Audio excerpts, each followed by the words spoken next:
ទោះបីជាចេះកាត់ផ្កាខ្លួនឯងទោះបីជាចេះដាំផ្កា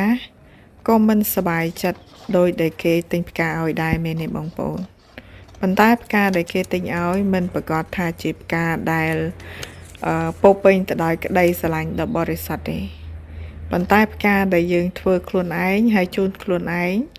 គឺជាផ្កាដែលកើតចេញពីក្តីស្រឡាញ់ដ៏បរិសុទ្ធនិយាយលេងសើចអីបងប្អូនប្រហែលថ្ងៃហ្នឹងគឺសងំនៅក្នុងផ្ទះអត់បានទៅធ្វើដំណាំធ្វើអីទេគឺអង្គុយកាត់ផ្កាមួយថ្ងៃម្ដងគ្រាន់តែម្ដងហ្នឹងគឺខ្ញុំចំណាយពេល1ម៉ោងបងប្អូនដោយសារនឹកឃើញថាខ្ញុំមានថូបផ្កាមួយគូទិញមកអត់មានផ្កាដាក់ហើយខ្ញុំក៏អត់ចង់ទិញផ្កាចូលអញ្ចឹងណាតាមពិតទៅខ្ញុំធ្លាប់កាត់ផ្កាហ្នឹងច្រើនដងហើយការខ្ញុំធ្លាប់ធ្វើជាគ្រូមត្តេយ្យអញ្ចឹងវាអត់មានអីជាការលំបាកសម្រាប់ខ្ញុំទេចឹងថ្ងៃហ្នឹងគឺខ្ញុំកាត់ផ្កាកលាបបានសរុបទាំងអស់គឺ6តងហើយបងប្អូនគឺពណ៌ផ្កាឈូក3តងហើយពណ៌ក្រហម3តងគឺទុកដាក់ថូទុកមើលលេងអញ្ចឹងណា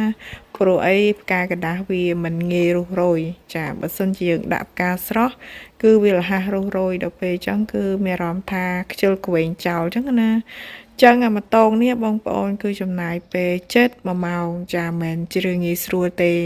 វាជាការងារមួយដែលប្រើការអត់ធ្មត់ខ្លាំងមែនទែនហើយកូនខ្ញុំគឺគាត់សប្បាយចិត្តណានៅពេលដែលឃើញខ្ញុំកាត់ផ្កាគេគាត់មកចូលរួមកាត់ដែរអញ្ចឹងទៅចាគឺពង្រៀនឲ្យគាត់ចេះផងអីផងអញ្ចឹងទៅឥឡូវគឺបានតែប៉ុណ្្នឹងឯងបងប្អូនហើយនៅមកធូរទៀត